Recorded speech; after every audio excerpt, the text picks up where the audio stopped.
Would you like to count us down?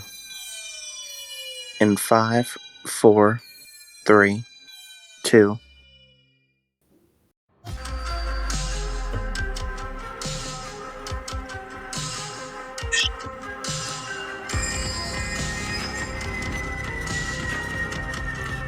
There's no lyrics to this song. It's just an instrumental.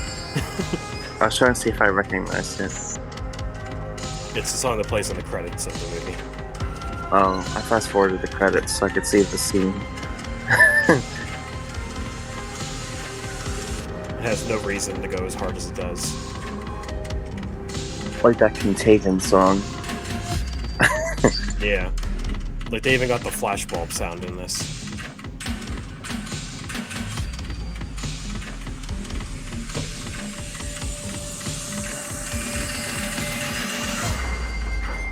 Just so good.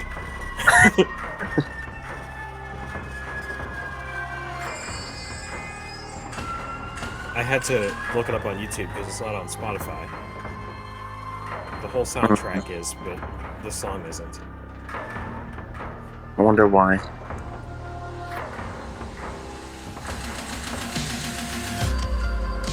Like, this should be just the theme of our podcast.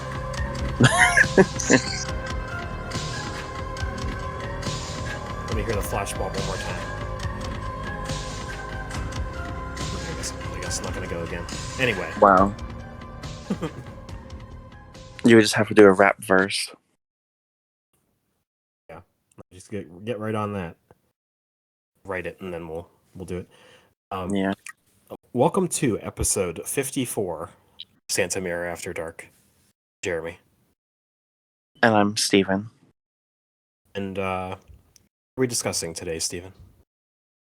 The brand new Texas Chainsaw Massacre movie that was just released on Netflix.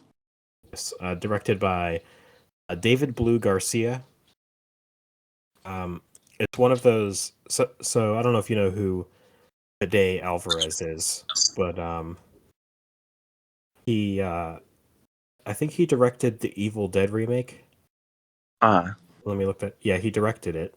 Didn't direct this, and it shows. But he directed the first Don't Breathe.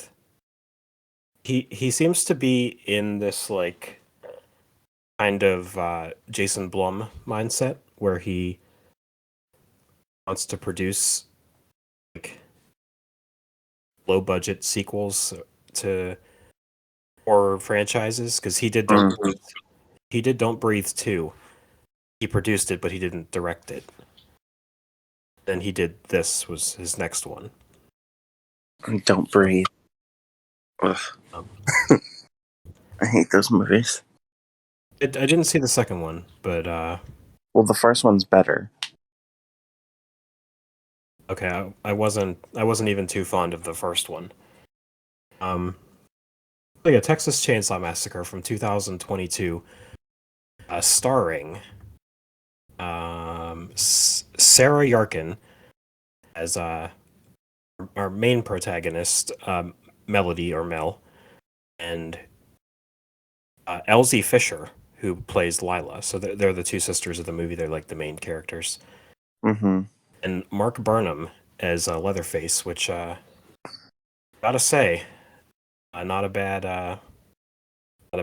representation of Leatherface. No. Um, I recognized Sarah Yarkin from Happy Death Day to You. oh, okay.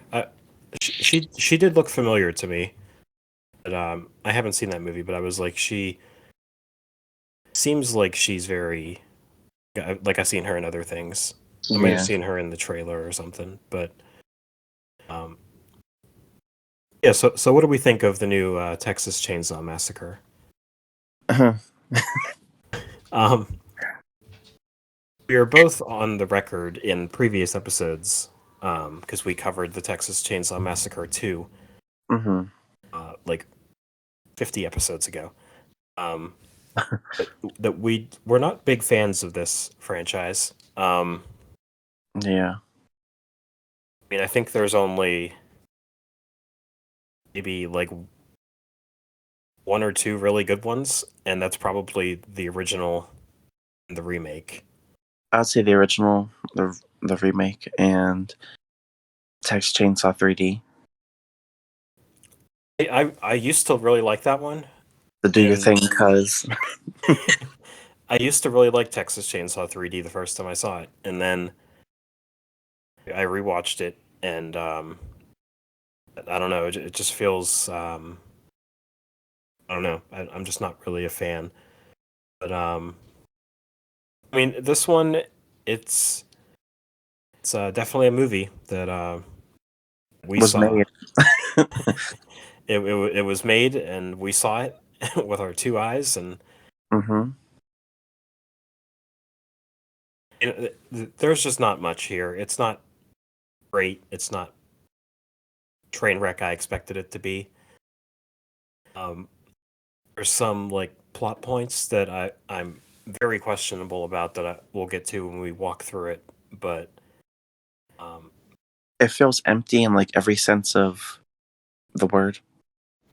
you did text me that last night. So first off, I want to say that off the top of your head, guess the budget of this movie without looking it up. Hmm. I would say like maybe 500,000. 500,000 is what you're gonna say. Okay. Yeah. This movie was made on an estimated $20 million, Mm. and it had to have been a money laundering scheme because there's nothing This, here. unless they spent it all on the blood. Maybe, but uh, I don't. There's just nothing here. Um,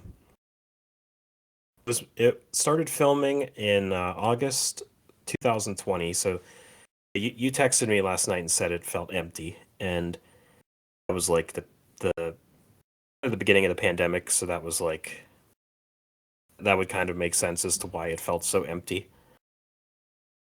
Mm-hmm. Um, says that it was supposed to be written by I'm sorry, supposed to be directed by the brothers Ryan and Andy Tohill, who have pretty much done nothing that I'm familiar with. They did a movie in 2018 called The Dig. I've Yeah. never heard of.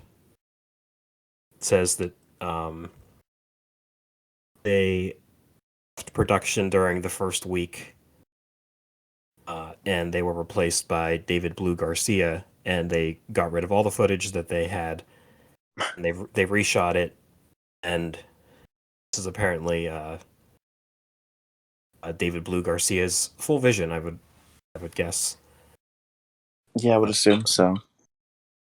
But, yeah, it's like I heard all of the drama behind the scenes with like directors leaving during the first week, and Mm-hmm.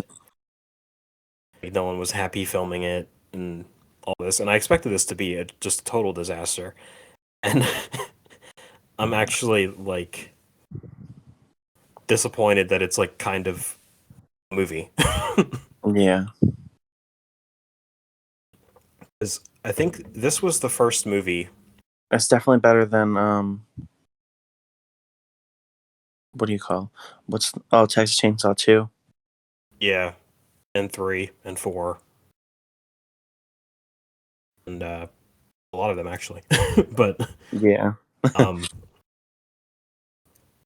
and this was the first movie to get like I don't know how true this is, but it apparently was the first movie that was screened to the press like post COVID. This was last year, and it just got like awful reviews, and everyone was like, "This movie's just a total disaster." Mm-hmm. And that's apparently why it was abandoned by the studio and just sold to Netflix and just pushed onto Netflix. But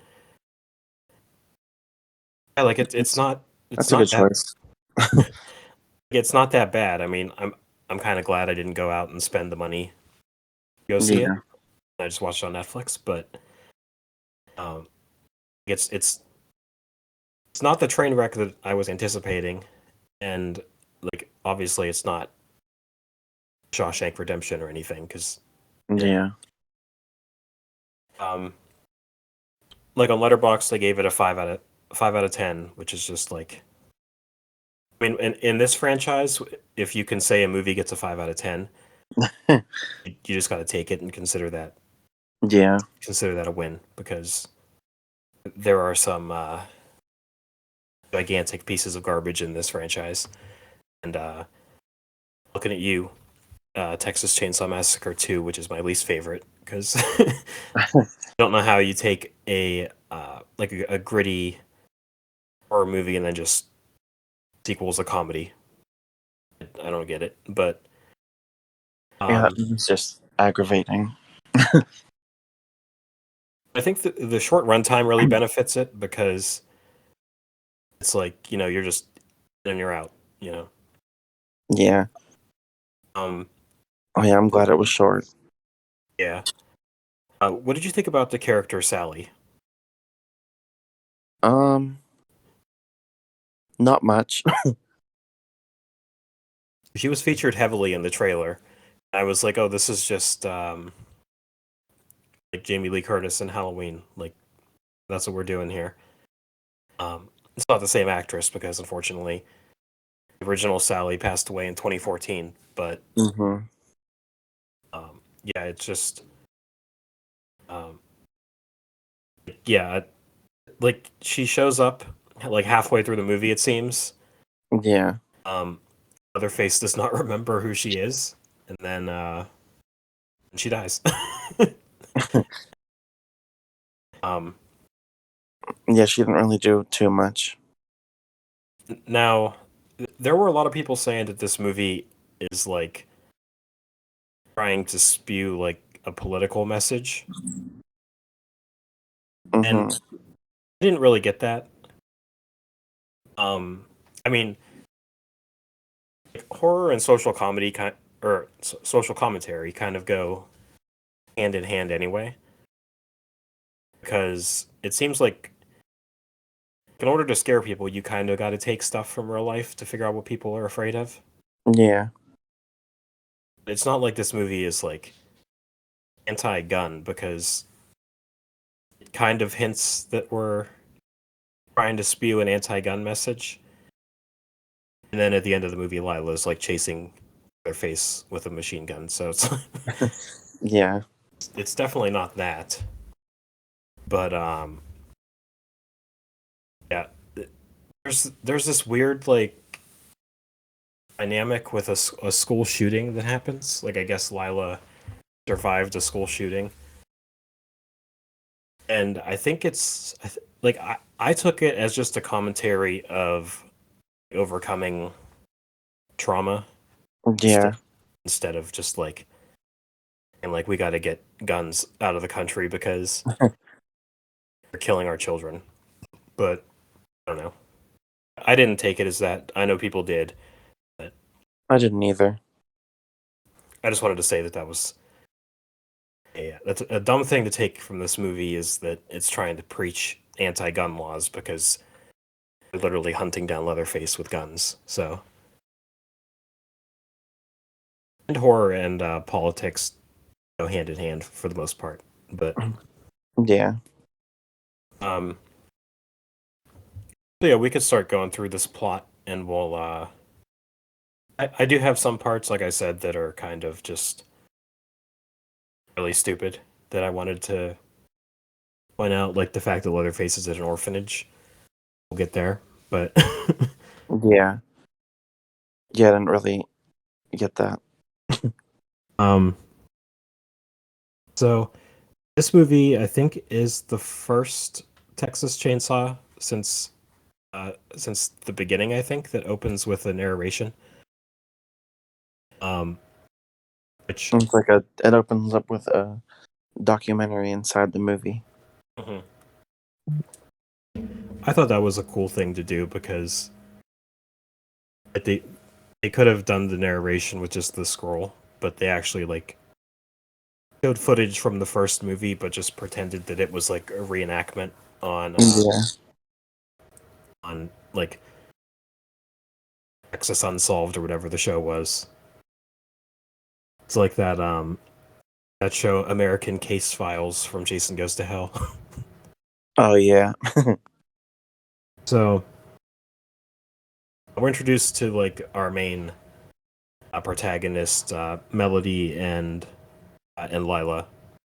Um, I didn't know their names until like halfway through the movie Hmm. because I watched this movie with subtitles, and for some reason, it only showed Dante's name when he talked. It would say Dante, and then it would show what he's saying. Mm. Everyone else, it would just say what they're saying. It wouldn't say their names. But, but yeah, like Melody kind of just sees it in passing. This whole like unsolved mysteries narration thing that's going on the TV that that four teens or whatever were killed, and Sally was the only survivor. Yeah. They were attacked by this guy uh, who wore other people's face on his face, and they don't know who he is. Um, I'm not sure if Leatherface has a name in this movie. I don't think Um, they said because they don't know who he is basically. what's his name in the original? Um, isn't it like Bubba Sawyer? Oh, I don't. I have no idea. Gunnar Hmm. Hansen is just listed as Leatherface on the IMDb. I'm gonna look up his name real quick. But we're introduced to the protagonist, like we said. Um, they go to buy something at the checkout, and for some reason, behind at this random gas station in Texas, they have like a whole collage dedicated to Leatherface behind the register. Guess it's a tourist attraction. Like I just don't know because it like it just doesn't really like I don't know because that's the only thing in this whole movie that suggests that Leatherface is like a worldwide phenomenon, you know? Hmm. Oh, his name was Bubba Sawyer, but it wasn't revealed until the second movie, Okay. and then the remakes Thomas Hewitt, and then Texas Chainsaw 3D Jedediah Sawyer. Yeah, and so we should probably go over the continuity of this franchise real quick. So the simplest one that I found, I saw it on, I shared it on our Instagram page. The timeline goes 1, 2, 3, 4, and then the remake timeline, which is the beginning and Texas Chainsaw 2003. Then there's the reboot timeline, which is just Leatherface, the Texas Chainsaw Massacre, and then Texas Chainsaw 3D. And I Oh, guess see, I this, didn't know those were a trilogy. I thought Leatherface was just like its own movie. I think it's supposed to be, but I think Leatherface went off of. I think his name is. What did you say? Like Jebediah or whatever. Jedediah. um, I think there's like subtle hints that that's the timeline. Then like this current timeline is just the original Texas Chainsaw Massacre and the new one, which is just Texas Chainsaw Massacre. Um, Also, did you know that Texas Chainsaw Massacre, the '74 one, the title has chainsaw as two words. No other movie in this franchise has the word chainsaw as two words. It's just one. No, I didn't know that. I don't know why. I know the Just titles are all messy though. yeah. Some are called The Texas Chainsaw, and then it's Texas Chainsaw, and then it's Leatherface. Well, it's funny because the third one's called Leatherface, Texas Chainsaw Massacre 3, and then in 2017 they had the nerve to release a movie called Leatherface. So So I probably wouldn't like Leatherface either because it's a prequel. Um, it is, but And you know how I feel about prequels.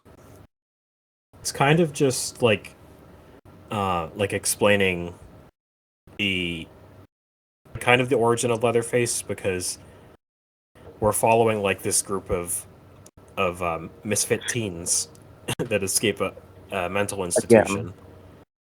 Yeah. They escape a mental institution, and we got to figure out which character is going to eventually turn into Leatherface. Oh. If you look at the poster, you'll know which child eventually becomes Leatherface. Mm. So don't do that if you haven't. So, I guess the whole plot of this movie is that Melody and Dante have a plan to like rebuild this abandoned town in Texas. Um, Yeah, they want to create a gentrified area. yeah, and it just like I guess TV what show Shameless taught me all about gentrification. oh, would you like to teach us? Well, basically, it's just like tearing apart um, a community and making it modern and moving like rich, wealthy people in, and like pushing all the lower class people out of the area. That's pretty much it. Like what they're trying to Yeah. do. But if you look at all the buyers that show up to this town, it's just a bunch of teens in a party bus. All 10 of them. Yeah. That's Um. not the reason. So there's I don't, there's a scene where the sheriff like stops them on the way into this town of Harlow that they're trying to rebuild. Um, Dante's like uncomfortable because Dante's a black man who is like being stopped by the police, and hmm um, not going to get into that, but that's especially in deep, deep Texas. But turns out that they seemed to be okay. yeah. Um, surprisingly, they I'm seem glad fine. they didn't. I'm glad they didn't go that route because we already did that in the remake timeline, and it was annoying. Yes. So real quick, I rewatched the beginning last week, and Arlie Ermy, who is the cop in the remake timeline, like he's really good in the 2003 movie, Yeah, and then in the beginning, it's just like, all right, we need more of that. and It's we like really didn't. it's like he was fine in one movie. You don't need like him to be the main antagonist of this franchise. Um, Yes, yeah, they like to overdo it. yeah. Um, I also posted on Letterbox the other day, and I think I texted you that the beginning literally should have been the story of that hitchhiker from the beginning of the 2003 movie. Yeah, Because if you watch them in that order, like if you watch it between 2000, like if you watch beginning and then the 2003 movie, they're so weird going into each other because it's like Leatherface is walking away at the end of the beginning, and then the beginning of the remake, hitchhiker is just walking up the street. yeah, So it the beginning should have been the movie of that hitchhiker, like it should have been the story of that hitchhiker. But I agree. anyway, um, so they show up to the town of Harlow, and it's like run down. I think it's very clearly on a set or like a soundstage. Yeah, it looks like the town on Wrong Turn 5, where it's very obviously a studio that they're at. Like it's literally just one street, and that's like That this. one, that one was so bad though that you could see semi trucks blocking where they're not supposed to go. Lord. Yeah, I didn't get that far into the Wrong Turn franchise. Maybe I will one day. Yeah, I rope Texas Chainsaw and Wrong Turn together because They both annoy me, Um, and they both have those unsatisfying prequels. yeah. So this town of Harlow is literally like one or two streets. And that's it. Yeah, Um, so they meet this contractor named Richer, who is I think he's the same guy that they see at the gas station who kind of harasses them. I, I think was it him or is he like the mechanic of the town? Even Not though sure. there's like no town I'm not sure. to be a mechanic. I don't know. But Well, he's like one of the only people there. yeah. Maybe it is a different person. I thought it was the same guy. Maybe you're right. Anyway, forgot to mention when they were on their way into town, we see uh Lila's like scrolling on Instagram, and she's like seeing like anti-gun stuff and like people defending guns, and then she does a subtle touch of her neck, and we see scar where she was shot because she was in a school shooting. Yeah, Um, so when they're in town, I guess this guy Richer is supposed to help them rebuild or whatever. Um, Dante gets really offended when he sees a Confederate flag on the orphanage. I thought we were gonna get like real political here because like we're kind yeah, I was expecting it. like so here's what I don't really mind. In this case, like the Confederate flag, they do show both sides, and they don't really come out and say that either side is right. Mm-hmm. And I think that might be the way to do it, even though I have my own feelings about the Confederate flag that we're not going to get into. Yeah. But yeah, I think I like how they don't really come out and say like, "Oh, this guy is a terrible person just because he has a Confederate flag." You know, Mm-hmm. obviously, the people flying the Confederate flag are not good people in this movie because they turn out to be um, Leatherface. Leatherface. But yeah, they don't because they go into the house and they find this woman who I think her name is Mrs. Mick, which Yeah, like which come Mick what? like come on. It's like they were writing the screenplay and they were like Mrs. Mick what?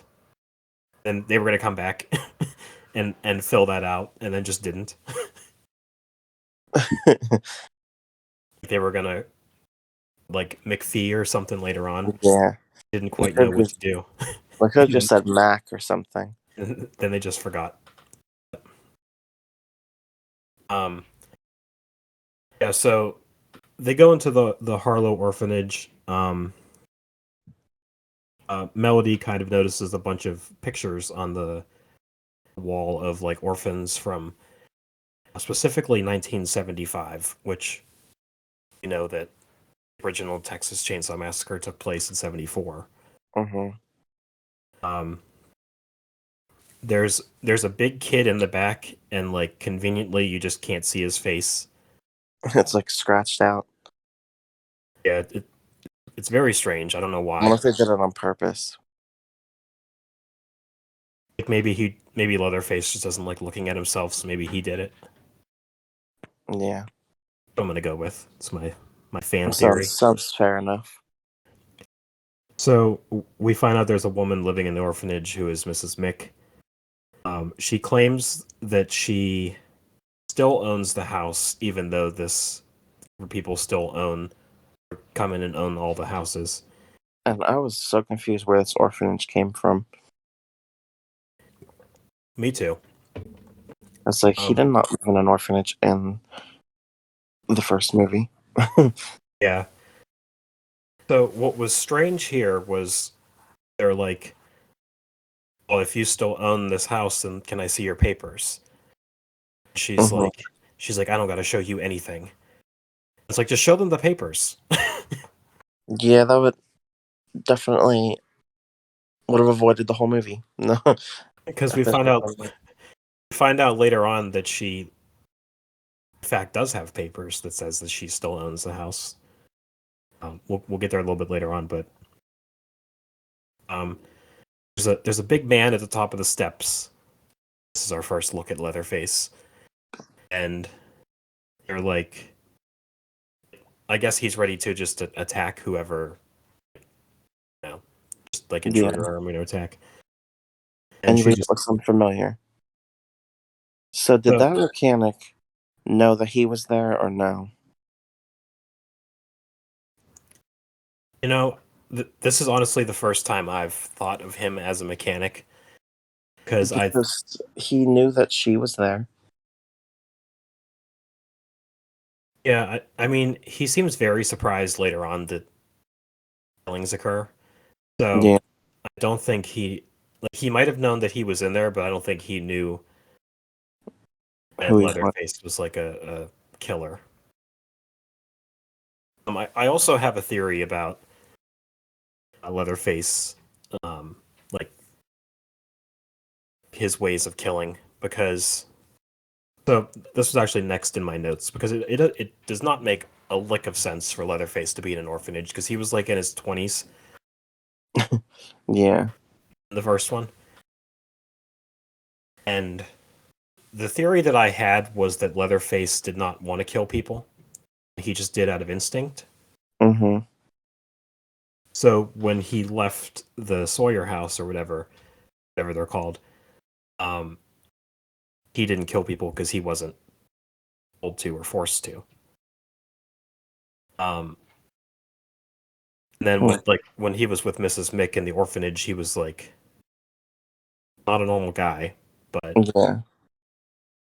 since they didn't know who he was,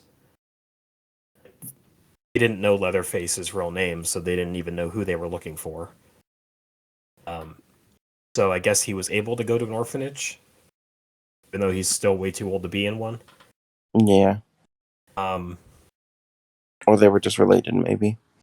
like I don't know the rules of an orphanage, but I think if you're over 18 or something, you don't need to go to an orphanage. You're kind of just on your own because you can be an adult. Yeah. But yeah, I think that since he was living with Mrs. Mick, he hasn't killed anybody since the whole incident in the first one. Um, Yeah, that makes sense. but yeah, it still does not make sense why he's here, or how he got here, or what happened to the remaining members of the family. But yeah, I kind of wish they would have explained that a little bit. Yeah. Like Maybe it'll be explained in a sequel. maybe because Mrs. Mick does explain like this is my boy, but that's all she says. She's like, this is the last remaining one. I just wish there was like, Yeah, so I just assumed they were all related. just wish there was like a line where like his family was killed and blah blah blah or whatever. So he came here and then he just never left. This is the last one. You have like 74-year-old Leatherface at an orphanage waiting to be adopted. It's not just not going to happen. Yeah. But yeah. Anyway, so Elodie and Dante like call the police or whatever, force this poor old lady out of her house, and the lady just has a heart attack for some reason. Yeah, I guess she was distraught over losing her place. Yeah. Um, And they said, oh, well, you should be in a home. yeah, they're like there's like nursing homes or some or like shelters and stuff. It's like you're gonna force this old lady out of her house to go to a shelter. But Like, that's awful. yeah, so the boy quote unquote the boy ends up coming downstairs to because his caretaker or whatever is having a heart attack, and he just gets in the cop car with them here to the hospital, and then Ruth, who is just a moron, decides, "Oh, I'm gonna go with them and make sure she's okay." Yeah, there was no reason. It's like, why? And this is where the potential buyers show up, Mhm. and these buyers don't make any sense either because they're all like 20 years old and are very incapable of affording an entire town to rebuild it. I don't even But, know why they would buy that little town. and they show up in a party bus. I don't know. Anyway, we catch up with Mrs. Mick on the way to the hospital. She ends up dying on the way. Like they try to revive her and everything, and it's not working. Um, Mm-mm. I do like the shot. It's actually back at the orphanage, but I like the shot of Leatherface just like looking angry at what's her name, Melody and Dante. He's like giving them like an evil stare from in the cop car. Yeah, we kind of saw his face too, Yeah. Um. So yeah, which was cool. she dies on the way to the hospital or whatever, and she tells him something. I forget what it's like. Be good or something. Something, but he did not follow those rules. No, because he just like loses it and immediately breaks the bone of one of the police officers. It's very bizarre because he breaks his arm and then the bone's sticking out, and it's he uses the bone to stab him in the neck. That causes the police officer to accidentally shoot the driver of the car, Hmm. and the car just kind of goes into a field of sunflowers and wrecks. And I guess we're supposed to think that they died or whatever. Yeah, So, there's some kind of friendships blossoming at at Harlow. Lila, Lila and Richard become friends for some reason. Um, they kind of talk about like guns and whatever because um, Lila's uncomfortable with Richard's guns and because of the school shooting, and he's like tries to convince her to shoot it or whatever, and it just doesn't work hmm out. And she like has a panic attack. Then whatever. I don't know what we're doing. Anyway, um, uh, Mel comes in and thinks that Lila is sleeping with Richard, which it was very extra. it's a very drastic conclusion. Um, like I don't know, what are we even doing? This I don't know. She's just the overbearing older sister So throughout the whole uh, movie. pretty much. So Ruth actually texted Melody and said that Mrs. Mick died, and this forces She, her. yeah, she also radioed for help after the crash. Yeah. Mhm. Um, that's actually the next scene. Um, so Melody wants to leave town because she like blames herself for killing Mrs. Mick, and she's like, "This is a bad omen. I need to leave town." Which I guess, yeah, I yeah, mean, it's not a good start.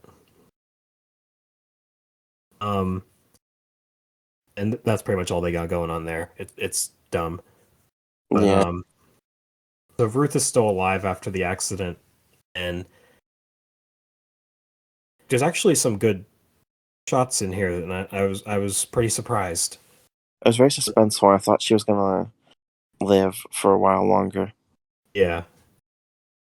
Um, she it's this cool shot where we see Leatherface behind the car, the Mrs. Mick's body, and he's like doing something, and we can't see what he's doing. I mean, obviously we know because we know who Yeah. he is, but can't really quite see what he's doing to her body. Um, she's like trying to Oh, she's like trying to radio for help, and there's this cool shot of Leatherface like holding up the face of Mrs. Mick, yeah. and he puts it on, and she's like trying to radio for help, and she's saying he's wearing her face, and the guy at the gas station from the beginning somehow hears this and like takes that as his cue that we need to contact Sally to Let her know what's going on. Now, you would think this guy from the gas station would like try to help, but all he does is just like tells her that It's like, Leatherface no, might be there. I'm not getting involved. I'm just gonna let her know and exit the movie. Pretty much because he just doesn't come back after he tells her. This is the third movie we've covered where somebody just exits. Speaking of exiting, um, watched Texas Chainsaw Massacre: The Next Generation with Matthew McConaughey and Renee Zellweger. Mm. That's definitely a future episode that we're going to do. The old man in that movie. So the old man in the first Texas Chainsaw is already like 120 years old, and he's still alive for the fourth movie. And at some point in the movie, he literally just gets up from the dinner table and just walks away, and just never comes back. That movie is so bad. We got to cover it one day.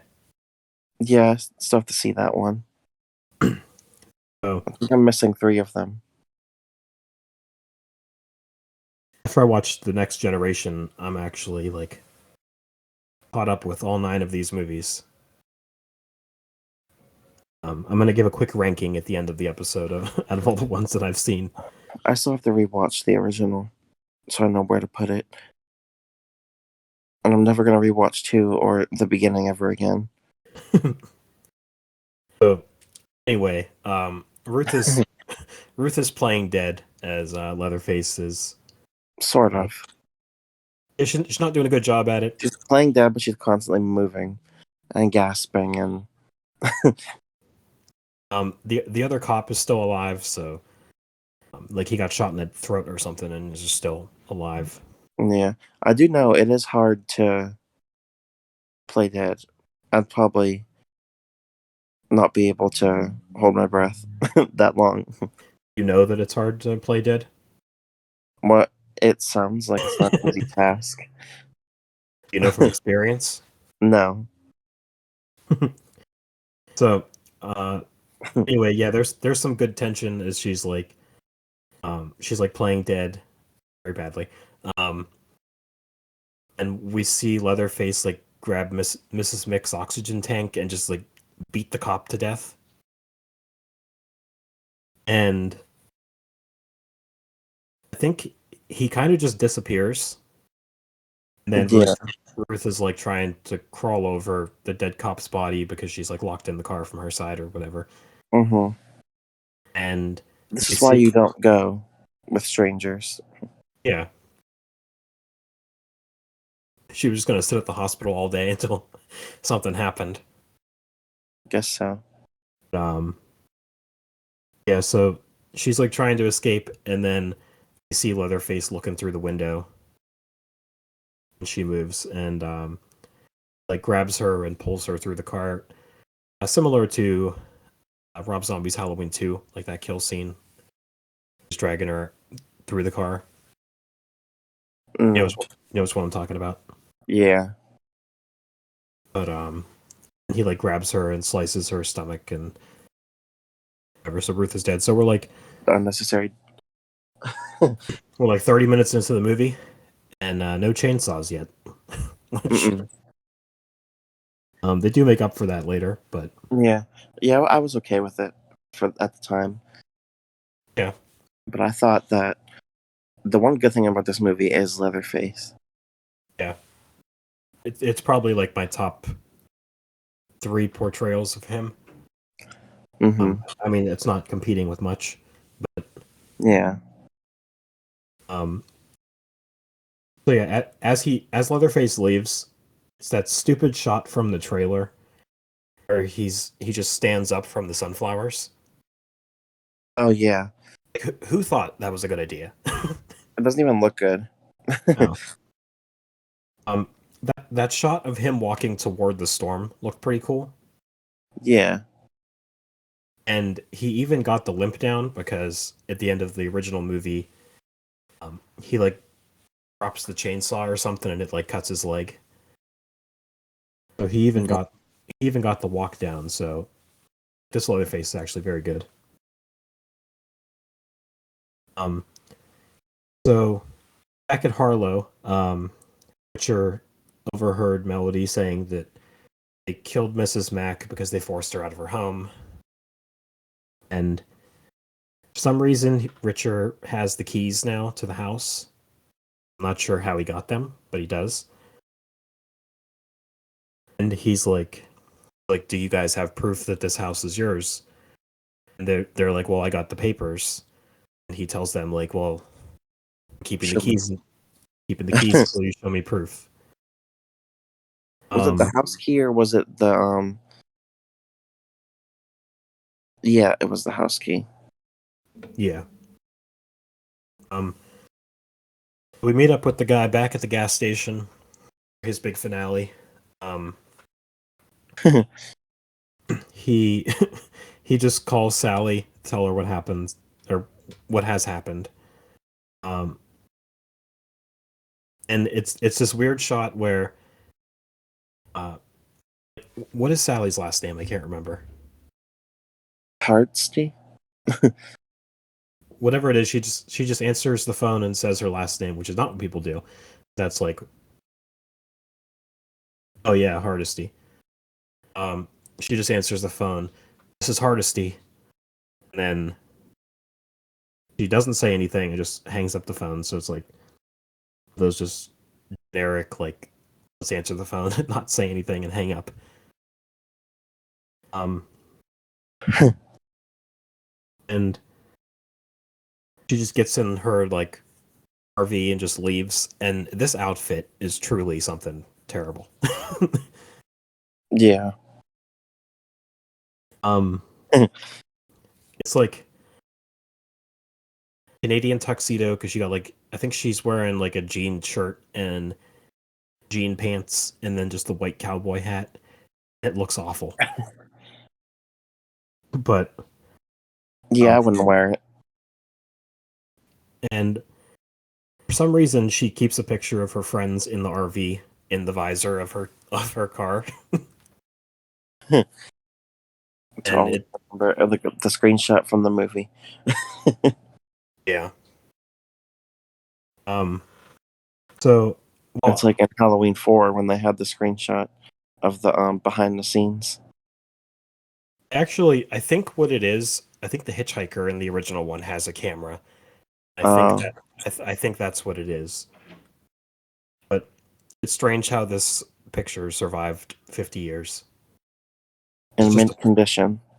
it survived in her visor for 50 years because like I don't know how cuz anyway, The Texas heat couldn't destroy friendship. I guess not. So, Melody and Dante search for the papers that say they own the orphanage and they can't find them. So, they're like, well, we got to go break into this house and search there because it might be there. And they're kind of just like moseying around the house to like build up some tension a little bit. And somehow Melody finds the papers very quickly. Yeah. Um, she happens to find a key for a lockbox and just opens the lockbox, and the papers just happen to be there to be like house belongs to Mrs. Mick. And then she spends like a very large portion of the movie inside this house Yeah, under hiding. under the bed. Yeah. Um, so Leatherface has come back home. Um, Dante's like searching the house, and there's a cool shot, and I think it's in the trailer where he sees like the reflection of Leatherface in a pot. I thought it was pretty cool. Yeah. Yeah, I like that. And he's like getting attacked by I don't even know what weapon he has at this point, but he's getting beat with something, and it's like a cool twist on the original movie where they have that scene where Leatherface slams the door, Yeah. where he hits the guy in the head with the hammer and then drags his body in and slams the door. Um, he slams the door, but it's like a swinging door, so Hmm. it's swinging, and we could still see like what's happening to Dante behind this door. Um, actually, that was a pretty cool twist on that scene. So, I actually do have some like competent people behind this movie. Yeah, they just didn't really do much with it with their ideas. A few things here and there, but Yeah, like the potential's there. Like this could have been something like really good. I think maybe the pandemic like stopped this from being good because they had to film it on a soundstage, and just like some of the characters are just bad, but like there's some potential here. So yeah. I'm curious to see if I don't think this is ever going to get a sequel, but if it does, I would like to see the same people brought back with more more confidence. But Maybe with a slasher alumni in mind too. I don't know who. I mean, like bringing back Bring in Rob Heather. Zombie. Oh, I thought you meant for an actor. I was going to be like, No. we'll bring in Heather Langenkamp to be the main protagonist of the movie. She'd probably do it. Would she? I don't think she's doing anything else. If the price is right. Yeah, here's $5,000. Be in our Texas Chainsaw Massacre film. So, so anyway, Melody kind of sees like his like Dante's uh, beat up body down the steps. So she runs back upstairs and hides in the closet. And Leatherface does not know that she's in the house yet. Um, so like this is like Leatherface dressing in drag. Like this is him done right. Like Hmm. when he does it in part 4, it just looks like a bad Leatherface Halloween costume. It's like, I mean, I guess he kind of has like the mind of a child. So it's Yeah. like he's like, well, she died, so maybe if I dress up as her, She'll be alive. yeah. He he eventually ends up hearing people outside, so he like just leaves. He leaves Melody in the closet, and just I don't really know where he goes, but um, so Melody is trying to signal people for help while But everybody's Leatherface too is busy gone. with their party bus And they're having just and like a the big cookout. it's just a random like stupid party at this whatever by the bus. Um, I feel like this doesn't happen. now. So I think this is the part where she hides under the bed because Leatherface comes back into the room, Hmm. and this is the part where he breaks down the wall and gets his chainsaw, and we're like 45 minutes into the movie, and this is the first time that we see a chainsaw in this entire thing. So Then we'll Dante see is it for like the rest of the movie, though. yeah. Dante is still alive somehow. Um, he manages to leave the orphanage, and Richard goes up to him and is like, "What were you doing in that house?" And there's this other girl named Catherine who's kind of just introduced right now for some reason. Um, Richard kind of realizes like how serious Dante is beat up. He has like his cheek is like split open or something. Yeah, badly. Yeah, and uh, what happens? Like Richard loads his gun because yeah, sorry, I drew a blank for a second. Richard like realizes how serious it is, and Dante dies, and then Richard like loads his gun because he's a good guy with a gun in this situation. He's ready to act out. um, Ready to take some heads. yeah. So there's actually a cool shot because Richard goes into the house and um, he's like trying to look for whoever did this, and he like Melody is like trying to help him from under the bed by turning the mirror with her foot. See Leatherface behind the door, but I think Leatherface sees it first, and Hmm. yeah, he this was because I told you yesterday there was a kill in this movie that like made me cringe, Yeah. and it was this shot where Leatherface hits his leg with the hammer, and it Oh, yeah. just like folds the wrong way. Ugh. He like hits him in the shin, and it just like snaps. Um, so But he still put up a fight for a second after that, so that was cool. yeah, somehow Not there's me. I would just give up. You're like, you know what? I'm done. yeah, somehow there's still a tussle, and he like pushes Leatherface into the window, breaks the glass, and Leatherface like uses the opportunity to shove his neck into a shard of glass and kills him. Mm. Um,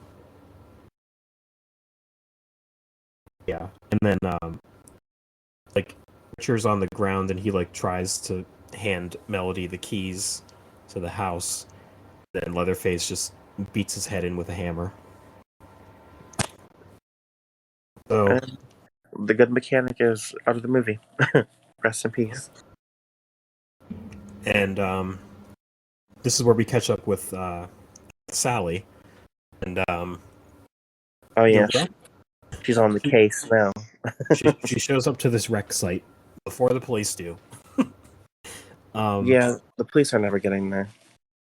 it reminds me of the bus wreck from Halloween when Michael Myers is being transported and like Yeah. it reminds me of that. Um, and there's this odd scene where Mrs. Mick's body is like propped up for some reason. I Yeah, don't he know. put her on display for the world to see. Yeah, like I don't know if that's just like a grave, like not a grave, but like I don't know, like a, or maybe that's just what he was taught because what they did with all the dead bodies in the Sawyer house when he was a child. So, Yeah. um, and Sally just repeats, "I fear no evil" for some reason, and she gets back into her truck and she hears over the radio that there's a dead body at Harlow. So it's like, No, she's on the case again and she's coming. yeah. It's almost like an afterthought in this movie, but she's on her way. Yeah, I don't know why they did that. um, yeah, so um, Catherine, who saw Dante die, is like keeping people in the party bus to keep them safe. She won't really tell Lila what's going on, so Lila kind of just leaves. Um, Melody is still in the house, and she finally grabs the key from Richard's dead body. Um, there's a scene where she's like trying to climb down the steps. She like Mhm. doesn't use the steps. She just like jumps from the hallway down the steps for some reason. More dirty. When she lands, Leatherface is at the top of the steps. So That's actually why they did it, so they can get their shot in, and yeah. so they wouldn't cross paths at the top of the stairs. So make this make sense to me. So Leatherface sees her, throws this hammer at her, and it's hard enough to make her go flying back like off the steps and through the floor. Okay. It's not like it's an abandoned building. So They were living in there.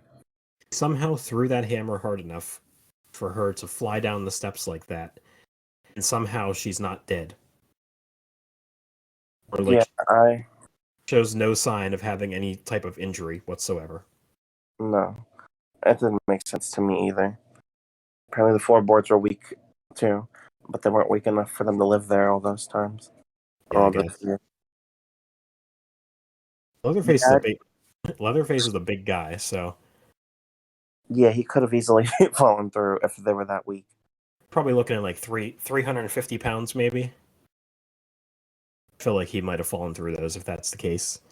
Yeah, So she's like crawling under the floor or whatever, and Leatherface is like sawing at the floor, and it was cool enough. it's kind of like that scene in Prometheus where that thing is falling on them. They're just running in a straight line and won't run out of the way Yeah, because she has to do is like crawl to the right, and she'll be out of the way of the chainsaw. yeah, She's like crawling in the exact line of the chainsaw, and she wouldn't get out of the way. and the chainsaw like cuts a pipe, and, like all this other face and Mrs. Mick sewage just pours on her head. Disgusting. Um, so yeah, he's like sawing the floor, and Lila somehow knows where she's at and like breaks this like weird vent thing, get her out. Which I Just don't there know. to make the save. Like I don't know if there's vents under houses like that, but on this soundstage there is. Um, so they like run to the party bus to try to leave. The bus driver just is barely even a character. Yeah, he's not. He just doesn't say anything. Um, he just is told to leave, and he does. And like as they're driving away, you see Leatherface like watching the bus leave, which is kind of a cool shot. Yeah, Um, I think he does something to the van. Not sure. We just like hear noise from outside of the party bus. I'm assuming he hit the tire or something. Yeah. And the driver, who just doesn't have a word of dialogue in this whole thing, is like he just leaves.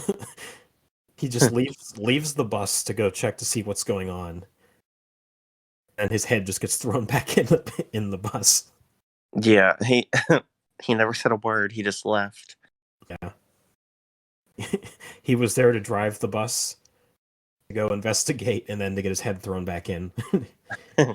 Literally the easiest job you can have. You don't even have to say anything. Yeah, I could have been the bus driver. So, um, Leatherface enters the bus.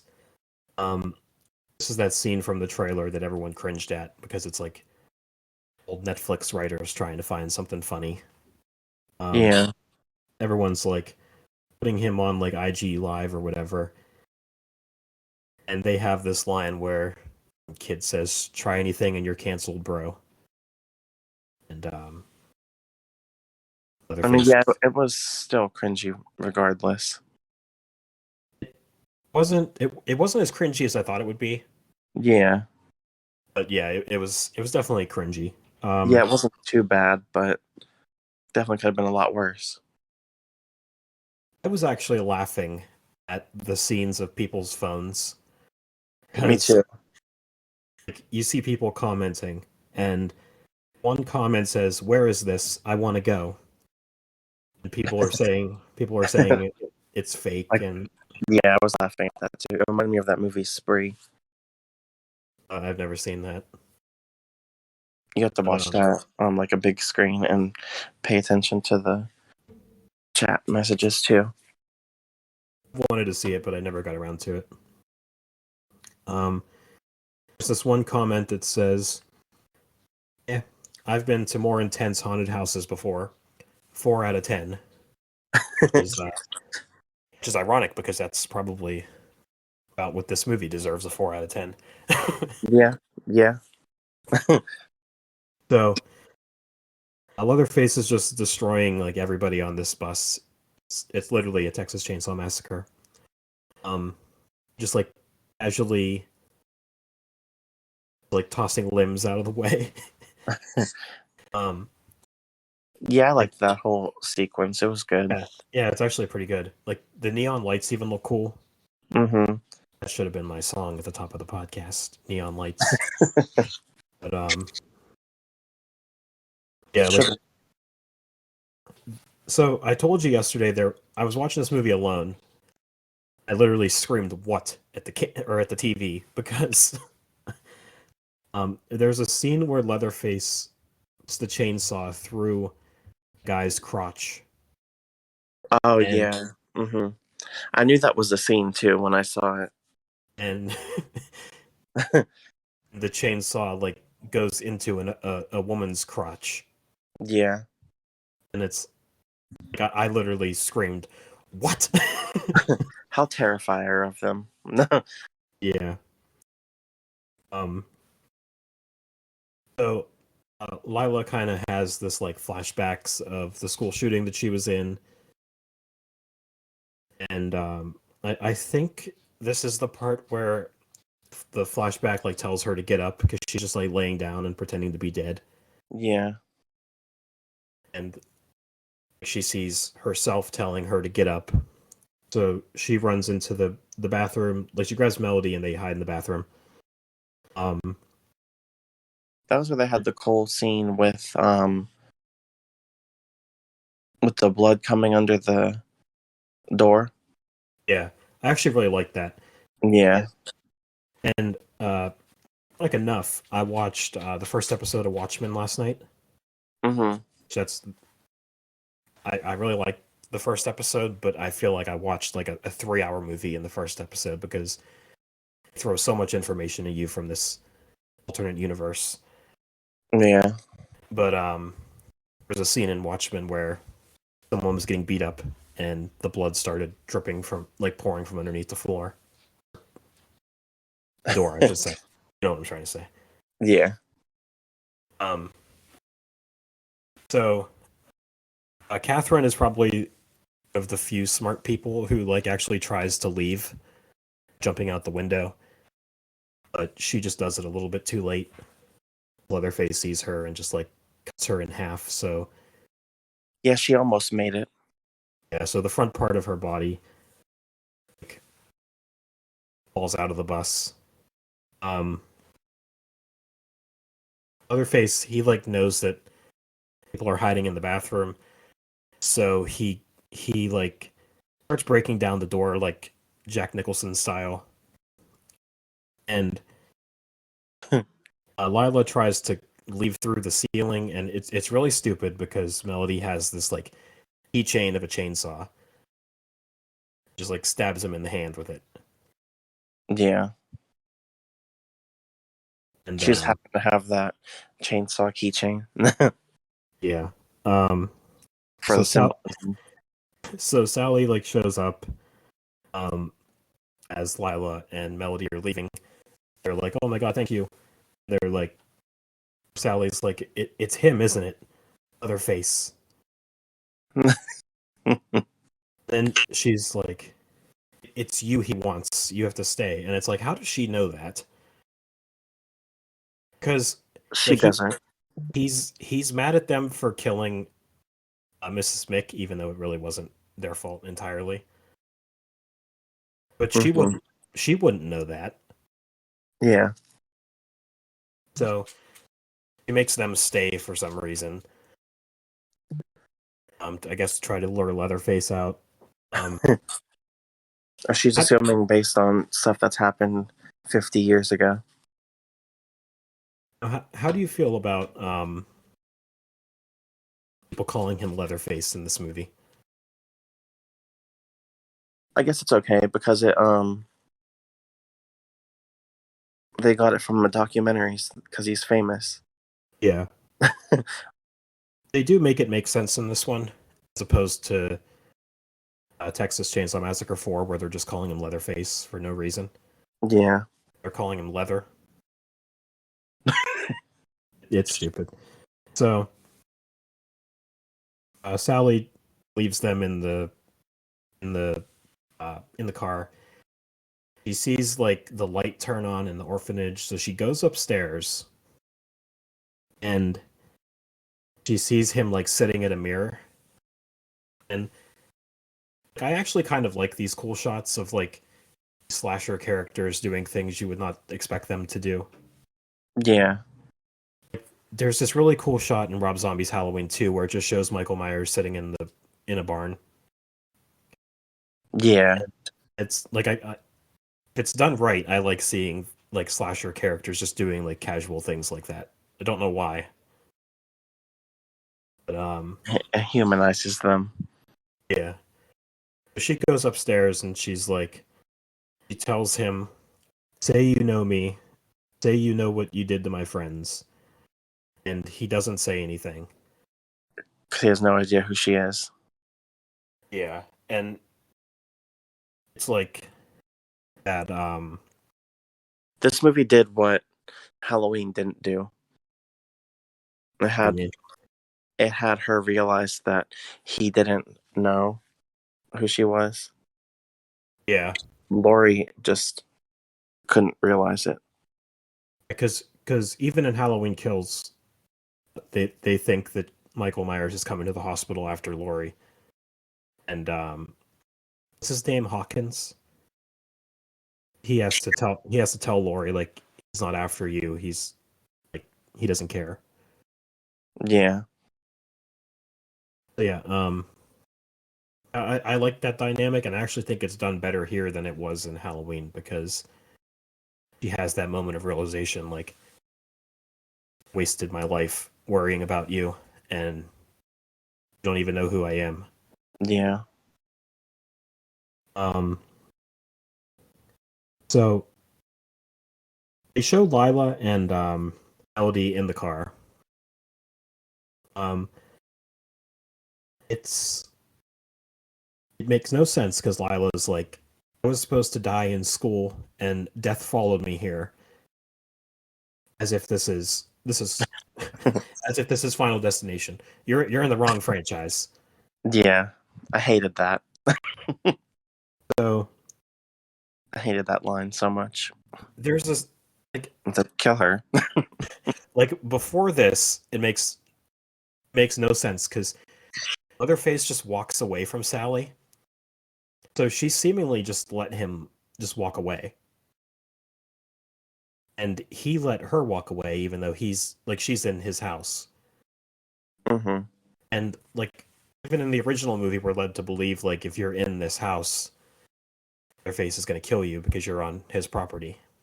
He's just like kind of has the mind of a child and is like if you're trespassing on what's mine, I'm gonna kill you. Yeah.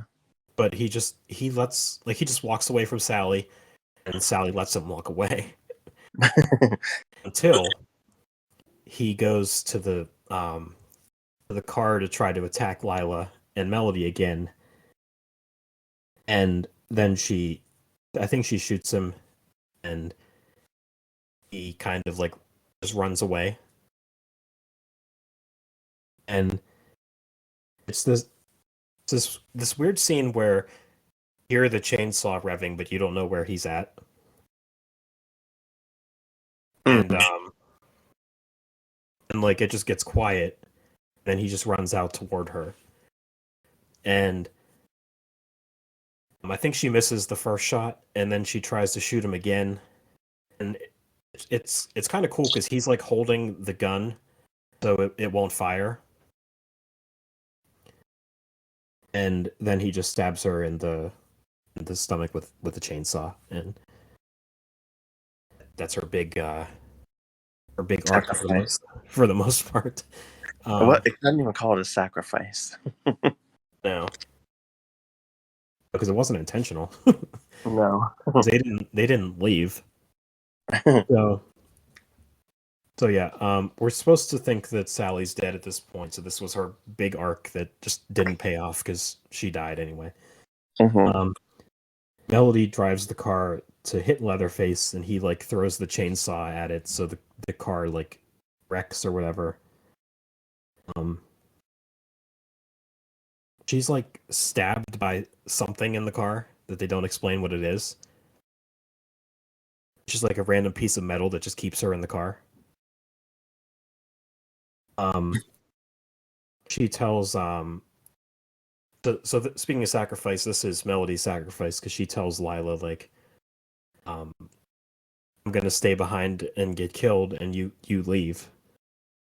And Leatherface shows up, and she's like, I'm sorry for what I did to your mom. He still tries to kill her anyway, and Lila shows back up and says like, um, says, hey Leatherfuck, but the gun does not fire because we need him to live. Um, so he chases Lila into the streets, like knocks her over, and then like, Sally somehow still has enough strength to shoot Leatherface again, and I think he just runs into like a random abandoned building, and Yeah. is that Sorry, I'm trying not to let Elimination Chamber ruin my mood. what happened? Well, I thought Alexa Bliss was going to win, but Bianca Belair won. Which, it's alright, I guess. I was wondering why you got quiet. So so yeah, Sally is like, you gotta whatever, like if you don't kill him here, he'll haunt you forever. She like gives him Her final message. yeah. Um, he puts a bullet in the gun and gives it to Lila. Um, then Lila goes back into the building where Leatherface went. How we feel about her dying? Sally, Yeah. just like I don't know, it felt like such a wasted storyline. Yeah, her whole I can't talk. Her whole storyline didn't really have to even be in the movie. Yeah, it's like an afterthought, and she's only there like maybe 25 minutes of the entire movie. Like the movie's short enough, she doesn't show up till halfway through. She dies pretty early on. I wonder if it was because of the actress. I don't know. I don't know, maybe. I mean, I think she did a good job for what Yeah. she wasn't the problem. It was just like what the story that was written was just bad. Yeah, maybe they didn't know what to do with her, or they're like, we want to do a Halloween type thing. What do they call that? A requel is what they're calling it. Yeah. It's like we want to do that, but Yeah. we don't know how to do it. Yeah, it's not it's such a like a lackluster story. But There's no other characters to bring back to really besides her, because you definitely can't bring back anybody from part two, or this is just us talking about how we hate part two as well, often as we can. it's funny you mention that because um our friends at the Bad Taste Buds podcast saw them post on Instagram that they should have brought back Stretch. Mm. And um, I gotta respectfully disagree because I do think Stretch is probably the best part about that movie, but I just like to forget that Texas Chainsaw Massacre 2 even exists because I hate that movie. Yeah. But yeah, so anyway, Lila goes into the place where Leatherface is hiding. Nothing really happens, and Leatherface attacks her and like pushes her into a random body of water that's just in the floor for some reason. Um, then like there's like silence, and then she climbs out of the water. I guess she got away from him, and then some more nothing happens, and then Like Leatherface ends up. a really big bubble. Yeah, Leatherface climbs out. Um, so Lila's about to grab the gun to shoot him, but Leatherface kicks it out of the way. Um, then Melody somehow um, got unstuck from the car and goes into this building, and she like attacks Leatherface, and then I think Leatherface is about to kill her, and then Lila ends up shooting her or whatever. Yeah. But she shoots him, and then They did a oh lot of saving between these two. yeah, um, Melody grabs the chainsaw, and for some reason, instead of like just jamming it through him or something, she just like that's the front of his stomach or something, Yeah. and Like you Leatherface. just really went in. Yeah, like I don't know, just keep at it. Just don't slice him once and be done with it. You gotta Rip like his face off. yeah, like cut his head off or something. Um, and he falls into the water, and it's like this slow scene where like slowly sinks, and you're supposed to believe that he's dead. And then But we all knew it can't end yeah like that. yeah. So somehow it's daytime, and I guess they just hung out there all night. Now it's daytime. I don't know if they're waiting for authority to arrive or the cops or I would just leave. because I guess if Um, you are not a part of, but if you're a witness to a mass murder and you leave, I guess you look bad. So I guess they had to stay. But we didn't see these supposed cops or whatever that they're waiting for. yeah, they still don't show up, and they leave anyway.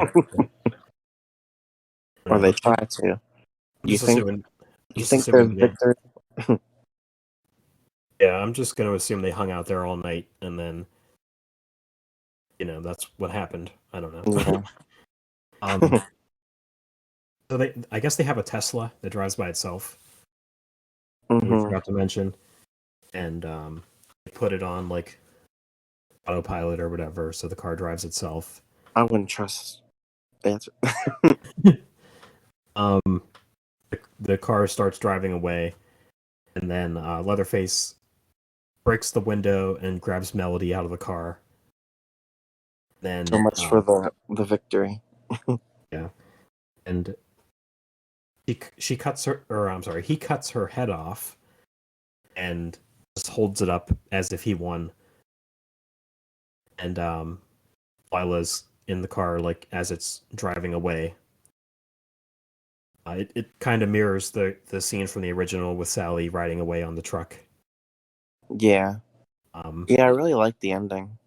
yeah, and then there's that scene of Leatherface dancing around like he did in the original movie, Yeah. and and the I movie think that's one ends. of the reasons why I liked it. Yeah, like the dancing is like done right in a couple of these movies, like this one and the original one. Yeah. Not so much in any of the other ones. But and then there's a post credit scene where you see Leatherface arriving at his home, and we don't know who lives there, and we don't know why he's going there. And He just knew where it was. I wonder if family lives there or if random people live there now. I don't know. I would assume it's random people, that or it's abandoned. Yeah, it might be abandoned. Everything looked rusty. Yeah, I'm not sure But because now we just need the sequel where evil comes home. yeah. So evil did not die tonight in this movie. No. Um, yeah, so that's Texas Chainsaw Massacre from 2022. Um, I'm actually like, It's worth a view because we want Netflix to do more horror movies. yeah, like I wouldn't mind a sequel to this. Yeah. We don't want them to do something like, what's that one movie called? There's someone in the house. Oh yeah, I didn't see that. Yeah, we don't want them to do that, but we still want them to do some type of horror movies. Yeah, like I'd be fine if Netflix got the rights to the Texas Chainsaw Massacre movies and just threw out another one. Yeah. Um, I like it. It's not terrible. There are some competent people behind it. It's just like some sloppy writing and some bad characters. And Nothing a sequel can't fix. They could polish it a little bit.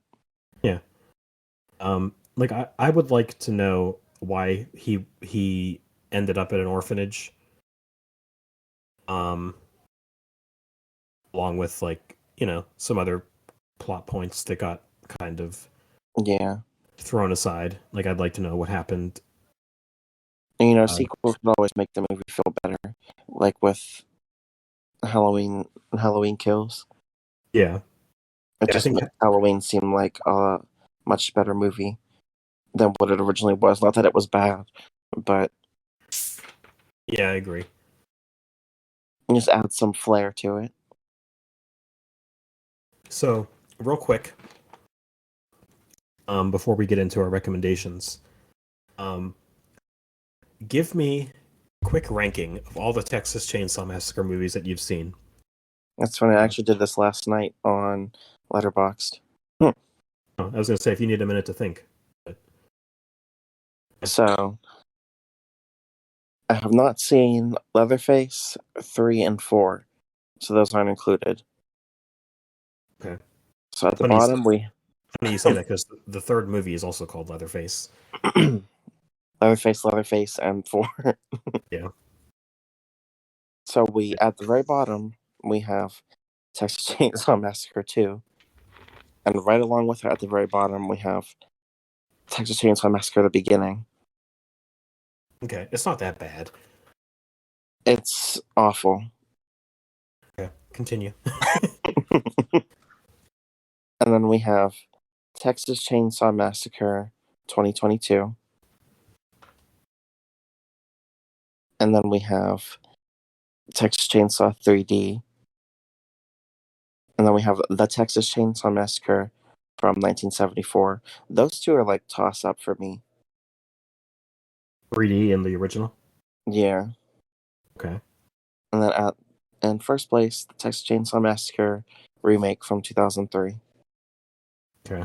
That's the first one I saw, so I think that's why. Yeah, I just think it's a much better movie than the original. Yeah.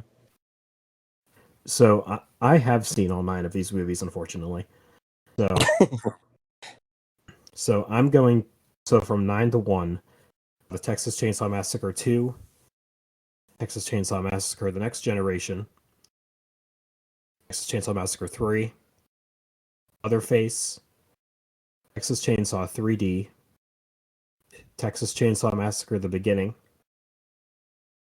Texas Chainsaw Massacre 2022, the original Texas Chainsaw Massacre, and the remake is my favorite. hmm So we do We have need some. we need a meatball on here to defend her movie. Yeah, we did a whole episode on that. So if you're interested in our thoughts, um, one of our like first 5 episodes or something like that. I think I tried to like it It's just so back stupid. then, but I can't even pretend. Yeah, it's just so stupid. It's not like why is it a comedy? And it's the same director as the first one, so I don't get it. Yeah, I don't know how they went from A to B like that, or A to Z. So pretty much like all of the Texas Chainsaw movies from the 80s and 90s you can keep because they're not good. Yeah. Um yeah. I think that's all I got. I actually do think this is the third best Leatherface, behind the original and the remake. They're kind of a toss up, Mhm. but Yeah. I feel like it's easy to play Leatherface and Jason, but it's harder to play Michael, and obviously it's impossible to play Freddy. yeah. I don't know. I just yeah, like I don't know.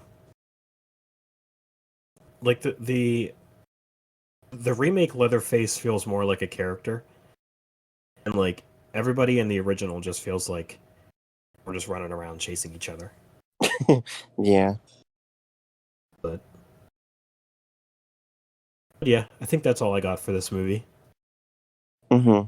Um, you have anything else, or do you want to jump into recommendations? No, we can jump in. All right. It's time to recommend some things you and me were recommending.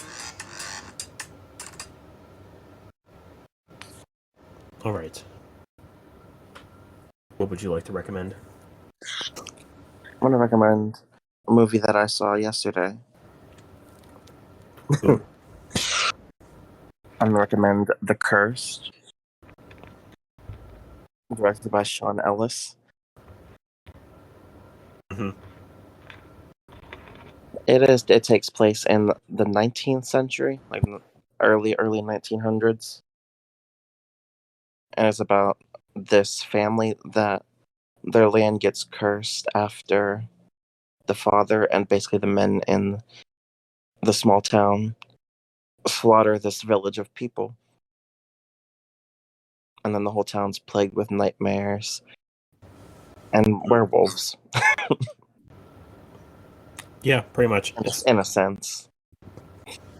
yeah, for better or worse, that's what the plot is. Now, I will say there's this dumb plot in the movie at the very beginning and the very end. But if you can ignore that, like I choose to do, then it's very good. Yeah, with the whole war thing that makes it has like a terrible payoff. Yeah. Yeah. Um, yeah, we went to see that yesterday. It's I'll recommend it for one watch. Yeah. It's I it's kind of very want to well see it again. it's very well shot and it looks very good. But like my initial reaction is that it's a bad story covered up by like something that looks very good. Yeah. But yeah, yeah, I thought it was decent. You have anything else? No. And I usually recommend two. Okay. I'll save my other one for next time. I am going to recommend Licorice Pizza, which Mm. we went to see last week. I feel like so long ago. I know. I feel like this week Um, was so slow. I want to keep my thoughts on it, but like I don't want to give them all away right now Yeah. because I think because we're doing Oscar month next month, so we're doing movies that are nominated for some Oscars. Like, Yeah. and I think this is one of them that I want to do. Um, but it's it's very hard to explain. It's just like you're following this young actor, just like kind of living his life and doing weird things, like falling in love with someone who's 10 years older than him. Um, Yeah. um, Like he runs a waterbed business and a arcade business. It's just so good. It would have been number one on my list of my favorite movies of last year had I have seen it before Yeah. last week. But yeah, Yeah, it's very good. Licorice Pizza, directed by Paul Thomas Anderson. I recommend it. Yeah. So what are we doing next week, Steven? Oh, aren't we doing Batman Forever? We are. We're preparing for The Batman. the Batman by dipping our feet in some Riddler. I'm Because, scared. the Riddler is the main protagonist of Robert Pattinson's Batman. So we're gonna experience some Jim Carrey Riddler next week. So Oh Lord. I'm not really a big fan of Jim Carrey. I think they just put it on Hulu actually, so we're in luck. Mm. But yeah, so next week we will be doing. Let me see what he gives, because he gave me a good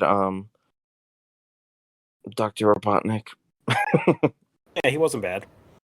He Funny was 'cause- very Jared Leto Joker though.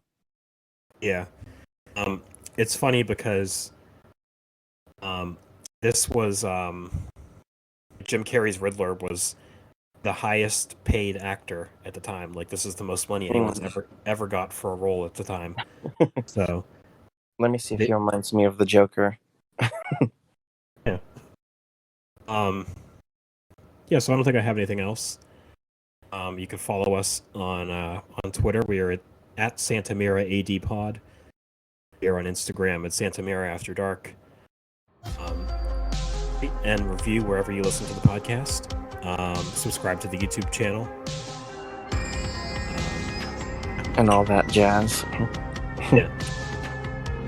So we have merch soon. That'd be cool. Yeah. All right. Anything else? Curfew is now in session.